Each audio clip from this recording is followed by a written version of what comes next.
काफ़ी senior citizens को या फिर पेरेंट्स को उनके बच्चों के द्वारा काफ़ी परेशान किया जाता है और उन सीनियर सिटीजन्स को या फिर पेरेंट्स को ये नहीं पता होता कि हमारी रेमेडी क्या है, या फिर हमने पुलिस में जाना है, या हमने सिविल कोर्ट में जाना है, या फिर क्रिमिनल कोर्ट में जाना है, या फिर हमने किसी ट्रिब्यूनल में जाना है, या फिर एसडीएम के पास जाना है, या फिर डीएम के पास जाना है, और कहाँ पे हमें केस डालना है, कहाँ पे इसकी जुरिडिक्शन बनती है। अगर आपके भी बच्चे आपको परेशान करते हैं, वो आपको मारते पीटते हैं या फिर घर से निकालने की धमकी देते हैं या फिर आपको हरास करते हैं, तो इन सारी प्रॉब्लम्स के सॉल्यूशन मैं आपके लिए लेके आया हूँ। सो फ्रेंड्स, मैं हूं एडवोकेट मोहित और आप देख रहे हैं हमारा चैनल लीगल अटैक। अगर आपने ये चैनल अभी तक सब्सक्राइब नहीं किया तो चैनल को सब्सक्राइब कर लीजिए, क्योंकि लॉ से रिलेटेड बहुत ही बढ़िया कंटेंट इस चैनल पे आने वाला है। सो फ्रेंड्स, बिना किसी देरी के चलिए वीडियो शुरू करते हैं।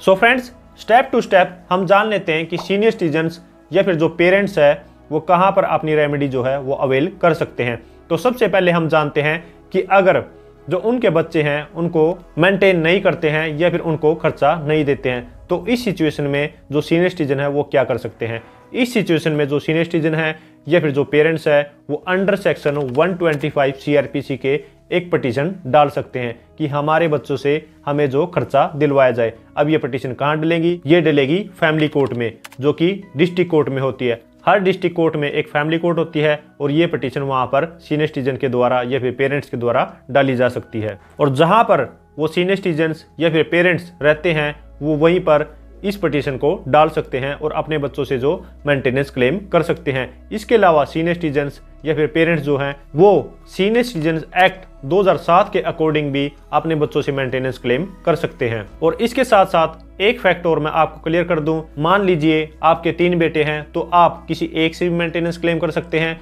या फिर 2 से भी क्लेम कर सकते हैं, या फिर तीनों बेटों से भी जो मेंटेनेंस क्लेम कर सकते हैं। और जिससे भी आपने मेंटेनेंस क्लेम किया है तो वो ये नहीं कह सकता कि इन्होंने दूसरे से मेंटेनेंस क्लेम नहीं किया है, मेरे पे ये केस नहीं बनता है। ये उन पेरेंट्स का या फिर सीनियर सिटीजन्स का प्रेरोगेटिव है कि वो किस बेटे से जो है वो मेंटेनेंस क्लेम करना चाहते हैं। तो अब हम दूसरा जान लेते हैं कि अगर आपके बच्चे जो हैं वो आपको मारते पीटते हैं या फिर आपको धमकी देते हैं, तो आप इस सिचुएशन में जो भी एरिया में आप रहते हैं उस एरिया में जो भी आपका नियरेस्ट पुलिस स्टेशन है वहां पर आप कंप्लेंट कर सकते हैं, एसएचओ को कंप्लेंट कर सकते हैं। या फिर अगर आपकी जो बात एसएचओ नहीं सुनता तो आप एसपी के सामने भी कंप्लेंट कर सकते हैं, या फिर आप डीएसपी के सामने कंप्लेंट कर सकते हैं। अगर आपकी यहाँ पर भी बात नहीं बनती तो आप कमिश्नर के पास भी जा सकते हैं। और अगर आपकी कहीं पर भी पुलिस डिपार्टमेंट में बात नहीं बनती तो आप एक प्राइवेट कंप्लेंट जो है वो मजिस्ट्रेट के सामने डाल सकते हैं। और वो कहाँ पे डलेगी? जिस भी एरिया में आप रहते हैं, जो भी नियरेस्ट आपके क्रिमिनल कोर्ट है,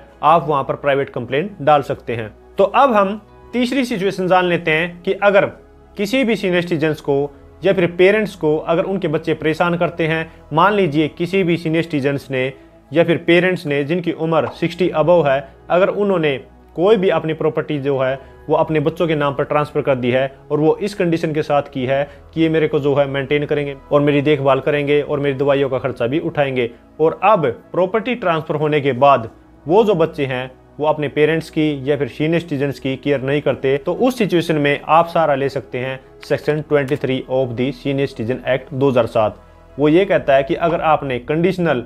अगर अपनी प्रॉपर्टी जो है वो अपने बच्चों को ट्रांसफर की है या किसी और को ट्रांसफर की है out of love and affection, और उसके बाद प्रॉपर्टी ट्रांसफर के बाद जो है वो आपकी केयर नहीं करते, देखभाल नहीं करते, तो उस सिचुएशन में आप उस प्रॉपर्टी को वापस पा सकते हैं। लेकिन जब भी आप गिफ्ट डीड करते हैं या फिर ट्रांसफर डीड करते हैं या फिर किसी भी मोड के थ्रू आप उस प्रॉपर्टी को जो है ट्रांसफर करते हैं अपने बच्चों के नाम, तो आपको ये कंडीशन जो है वो मेंशन जरूर करनी है कि अगर ये मेरी देखभाल नहीं करेंगे, केयर नहीं करेंगे, तो उस सिचुएशन में मैं ये प्रॉपर्टी जो है वो वापस पा सकता हूं। तो अब ये सेक्शन 23 की जो पिटीशन है ये कहां पर डलेगी? ये डलेगी एसडीएम के पास, और जो एसडीएम है वो एक्ट करता है as a senior citizen tribunal. हर डिस्ट्रिक्ट में, हर सब डिवीजन में ये ट्रिब्यूनल आपको मिल जाएगी। और अगर आप एसडीएम के ऑर्डर के अगेंस्ट अपील करना चाहते हैं तो वो आप डाल सकते हैं डिस्ट्रिक्ट मजिस्ट्रेट के पास। हर डिस्ट्रिक्ट में आपको जो है अपीलेट कोर्ट मिल जाएगी, और जो डिस्ट्रिक्ट मजिस्ट्रेट है वो एक्ट करता है सीनियर सिटीजन अपीलेट ट्रिब्यूनल की तरह। अब हम जान लेते हैं कि ये जो पिटीशन है वो किस एरिया में डाली जा सकती है। ये डाली जा सकती है जहां पर भी उन पेरेंट्स ने या फिर सीनियर सिटीजन्स ने लास्टली रिजाइड किया है, या फिर वो आज के टाइम पर जहां पर रिजाइड करते हैं वहां पर भी ये पिटीशन डाली जा सकती है, और तीसरा जहां पर उनके बच्चे रहते हैं तो वहां पर भी ये पिटीशन डाली जा सकती है। तो अब हम फोर्थ सिचुएशन जान लेते हैं कि अगर किसी भी पेरेंट्स को या फिर सीनियर सिटीजन्स को उनके जो बच्चे हैं वो टॉर्चर करते हैं, तो अगर सीनियर सिटीजन्स या फिर पेरेंट्स चाहते हैं कि हम अपने बच्चों को जो है यहाँ से घर से निकालना चाहते हैं, तो ये भी पिटीशन आपको सीनियर सिटीजन एक्ट में ही डालनी है। किसके पास? एसडीएम के पास, या फिर उसकी जो अपीलेट कोर्ट है डिस्ट्रिक्ट मजिस्ट्रेट के पास। और जो इसकी भी जुरिडिक्शन है वो सेम ही रहेगी, जहां पर सीनियर सिटीजन्स ने लास्टली रिजाइड किया है, या फिर आज के टाइम पे वो जहां पर रह रहे हैं या फिर उनके बच्चे रहते हैं। तो अब हम जान लेते हैं कि इस केस को कौन फाइल कर सकता है। जो सीनियर सिटीजन्स हैं वो खुद भी फाइल कर सकते हैं, या फिर वो अगर जाने में असमर्थ हैं तो अथोराइज्ड जो भी उनका रिप्रेजेंटेटिव है उसके थ्रू भी फाइल कर सकते हैं, या फिर जो एनजीओ है उसके थ्रू भी वो इस केस को फाइल कर सकते हैं। तो अब मैं आपको बता देता हूं कि सीनियर सिटीजन एक्ट कहां पर अप्लाई होता है। जहां पर आपके बच्चे आपको हरास करते हैं, या फिर आपके साथ मारपीट करते हैं, या फिर उनको लालच है आपकी प्रॉपर्टी का, या फिर वो आपको मेंटेन नहीं करते हैं, या फिर आप पे फिजिकल वायलेंस करते हैं, या फिर आपकी पीस को डिस्ट्रॉय करते हैं, या फिर आप इंजंक्शन या फिर स्टे लेना चाहते हैं अपने बच्चों के खिलाफ कि वो आपको डिस्टर्ब ना करे या फिर आपको हरास ना करे, तो इन सिचुएशंस में आप सीनियर सिटीजन एक्ट का सहारा ले सकते हैं। अब फिफ्थ जो सिचुएशन है वो ये है कि अगर आप अपनी प्रॉपर्टी से वंचित करना चाहते हैं बच्चों को, अगर आपके बच्चे जो हैं वो आपको परेशान करते हैं, दुखी करते हैं, और आप चाहते हैं कि अब मैं इनको कोई भी प्रॉपर्टी नहीं दूंगा, या फिर जो भी मेरा बैंक अकाउंट है या फिर एफडी है या फिर कोई भी मूवेबल प्रॉपर्टी है वो मैं इनको नहीं दूंगा, तो उस सिचुएशन में आप क्या कर सकते हैं, जिस भी पर्सन को आप देना चाहते हैं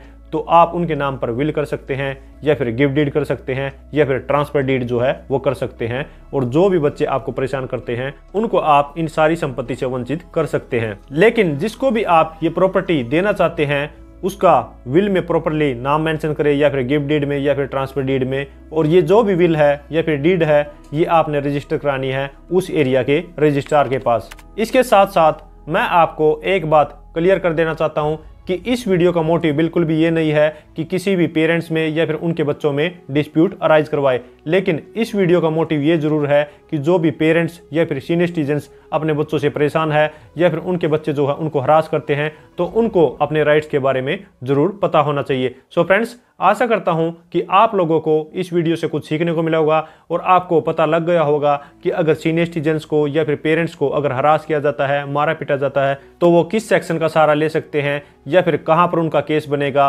और कहां पर उनकी जुरिडिक्शन बनेगी, और क्या वो रेमेडी अवेल कर सकते हैं। सो फ्रेंड्स, अगर ये वीडियो आपको अच्छी लगी है तो लाइक कीजिए, शेयर कीजिए, और अगर आपने ये चैनल अभी तक सब्सक्राइब नहीं किया तो चैनल को सब्सक्राइब कर लीजिए, क्योंकि लॉ से रिलेटेड बहुत ही बढ़िया कंटेंट इस चैनल पे आने वाला है। सो फ्रेंड्स, इस वीडियो में इतना ही, मिलते नई वीडियो में नए किसी लीगल टॉपिक के साथ, तब तक के लिए thank you so much, bye bye.